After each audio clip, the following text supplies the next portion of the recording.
자, 여기 17세기 조선의 전설적인 의사 허준이 있습니다. 그리고 지금 21세기 병원에서 환자를 돌보고 있는 물리치료사인 여러분이 있죠.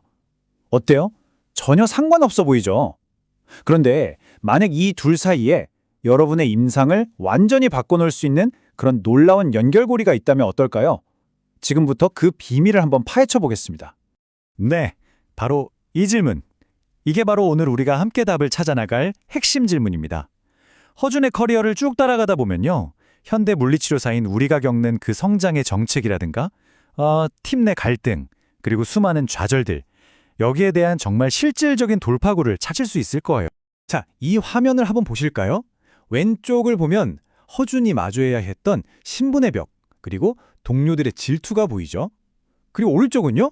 바로 현대 물리치료사들이 느끼는 어떤 경력의 격차, 팀 내 갈등 같은 것들이에요. 시대도 다르고 배경도 완전히 다르잖아요?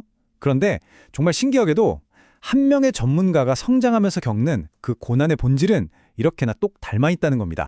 자, 그럼 첫 번째 장을 열어보겠습니다. 전설적인 의사의 비급. 지금부터 허준이라는 사람의 커리어를 아주 샅샅이 뜯어볼 건데요. 그냥 지식으로 끝나는 게 아니라 여러분이 정말 내일 출근해서 바로 써먹을 수 있는 그런 구체적인 행동 지침, 말하자면 명의의 비급을 함께 만들어 볼 겁니다. 자, 이제 두 번째 장입니다. 바로 당신의 출발선을 극복하는 법. 혹시 이런 생각해 본 적 없으세요? 아, 나는 다른 동기들보다 좀 뒤처지는 것 같아. 아니면 우리 병원은 뭐 딱히 배울 게 없어. 이런 느낌이요? 바로 그 불리한 출발선이라고 느껴지는 그 지점에서 어떻게 판을 뒤집을 수 있는지 지금부터 알아보겠습니다. 생각해보세요. 허준은 서자였어요. 이건 뭐 결코 바꿀 수 없는 신분의 한계잖아요. 여기에 늘 부딪혔죠. 이게 뭐랑 똑같냐면요. 막 사회에 나온 신입 물리치료사가 나는 학벌이 좀 부족해서 우리 병원은 배울 게 없어서 하면서 환경을 탓하는 것과 정말 똑같은 구조입니다. 하지만 꼭 기억하셔야 해요. 중요한 건 출발선이 아니에요. 바로 그 자리에서 지금 내가 무엇을 하느냐, 그게 전부입니다. 그렇다면 도대체 무엇으로 그 격차를 뒤집을 수 있을까요? 정답은 의외로 간단합니다.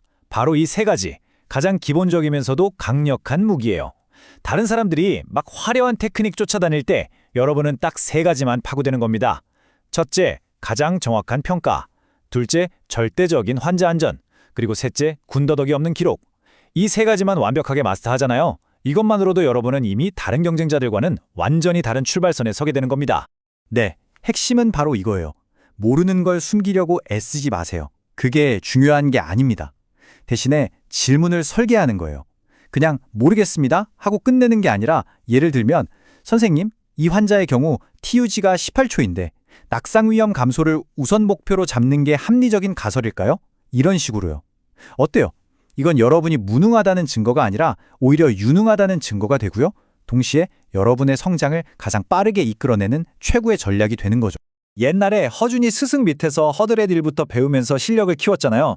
우리도 똑같이 할 수 있습니다. 스스로 성장하는 시스템을 만드는 거죠. 제가 딱 제안 하나 할게요. 매일 퇴근 전 딱 15분만 투자해서 이 3단계 루틴을 한번 따라해보세요. 첫째, 관찰하고, 둘째, 요약하고, 셋째, 스스로에게 질문하는 겁니다. 진짜 딱 한 달만 해보세요. 여러분의 임상 추론 능력이 놀랍도록 달라져 있는 걸 발견하게 될 겁니다. 자, 이제 세 번째 장으로 넘어가 보겠습니다. 환자 우선 원칙. 우리가 매일같이 정말 수많은 치료적인 결정을 내리잖아요. 그럴 때 절대 흔들리지 않게 꽉 붙잡아야 할 단 하나의 중심축. 그게 과연 뭘까요? 허준을 보면요. 정말 수많은 정치적인 공격, 온갖 실언을 다 겪거든요. 근데 그 속에서도 딱 하나, 절대 놓지 않은 신념이 있었습니다. 바로 의술은 사람을 살리는 일이다 라는 이 마음이었어요. 뭐 화려한 기술을 뽐내는 게 아니라 그냥 고통받는 사람을 돕는다. 바로 이 본질, 이게 그의 모든 판단을 이끄는 중심축이었던 거죠. 자, 그럼 이 위대한 신념을 우리 현대 물리치료사의 언어로 한번 번역해 볼까요? 그럼 어떻게 될까요? 바로 이렇게 됩니다. 우리의 진짜 본질은 환자의 스쿼트 자세를 막 교과서처럼 완벽하게 만드는 게 아니라는 거예요. 그게 아니라 환자가 혼자 힘으로 화장실에 가고 허리를 숙여서 양말을 신을 수 있게 만들어주는 것. 그러니까 삶의 기능, 이 ADL을 되찾아주는 게 우리의 진짜 목표라는 겁니다. 바로 이 화면에 그 핵심이 다 담겨 있어요. 보세요. 우리의 목표가 그냥 다리 근력 강화처럼 이렇게 막연해서는 안 된다는 거죠. 그 대신에 보조기 없이 계단 한 층 오르기, 스스로 변기에서 일어나기. 어때요? 이렇게 환자의 실제 삶과 직접적으로 연결된 목표를 세우는 것. 이게 바로 진짜 환자 중심 치료의 첫걸음입니다. 자, 이제 네 번째 장입니다. 팀 커뮤니케이션의 기술.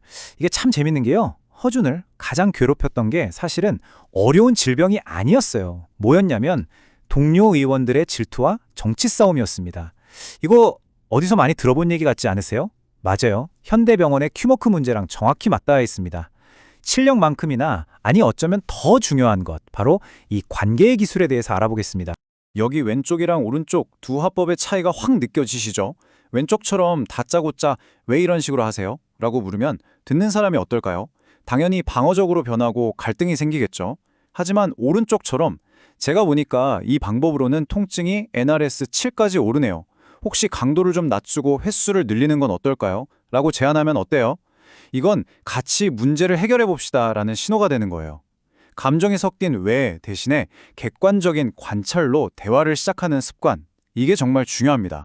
다른 의료진에게 보고할 때도 똑같습니다.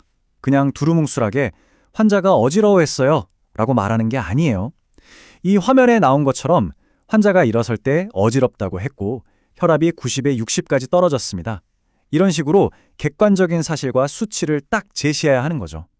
짧게 그리고 근거 기반으로. 이게 바로 우리 팀 전체가 환자의 안전을 지키는 가장 확실한 방법입니다. 벌써 5번째 장이네요. 좌절을 시스템으로 바꾸는 법. 우리가 생각하기에 허준은 완벽한 명의 같잖아요. 근데 그에게도 커리어가 완전히 끝장날 뻔한 정말 뼈아픈 실패가 있었습니다. 하지만 중요한 건 그는 그 좌절 속에서 다시 일어섰다는 거죠. 우리도 마찬가지예요. 임상에서 피할 수 없는 실수를 경험했을 때 어떻게 하면 그걸 그냥 주저앉게 만드는 걸림돌이 아니라 더 높이 뛸 수 있는 디딤돌로 만들 수 있을까요? 여기서 우리가 진짜 반드시 기억해야 할 사실이 하나 있어요. 아무리 위대한 명이라고 해도 그 여정에서 실패는 선택이 아니라 필수 과정이었다는 겁니다. 그러니까 실패했다는 사실 그 자체가 중요한 게 아니에요. 진짜 중요한 건 그 실패를 어떻게 분석하고 또 그걸 다음 행동으로 어떻게 연결하느냐, 바로 여기에 모든 게 달려 있습니다. 그래서 만약에 임상에서 실수를 하셨다면 혼자 자책하면서 시간 낭비하지 마세요. 대신에 이 3단계 회복 프로토콜을 즉시 가동하는 겁니다. 자, 첫째, 감정을 싹 빼고 사실만 기록한다. 둘째, 다시는 이런 일이 없도록 재발 방지 체크리스트를 만든다. 그리고 셋째, 내일 당장 실천할 아주 작은 행동 하나를 정한다. 이렇게 딱 하잖아요? 그러면 실수는 더 이상 나 개인의 실패가 아니라 얼마든지 개선 가능한 시스템의 오류가 되는 겁니다. 여러분, 허준이 왜 그렇게 위대할까요?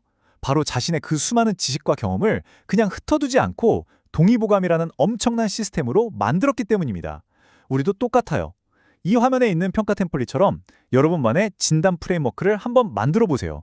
그러면 어떤 환자가 오더라도 흔들리지 않는 나만의 단단한 기준이 생기는 거죠. 이것이야말로 21세기를 살아가는 우리들, 여러분만의 동의보감이 될 겁니다. 자, 드디어 마지막 6번째 장입니다. 명의의 스크립트. 지금까지 우리가 쭉 얘기했던 허준의 철학들 있잖아요.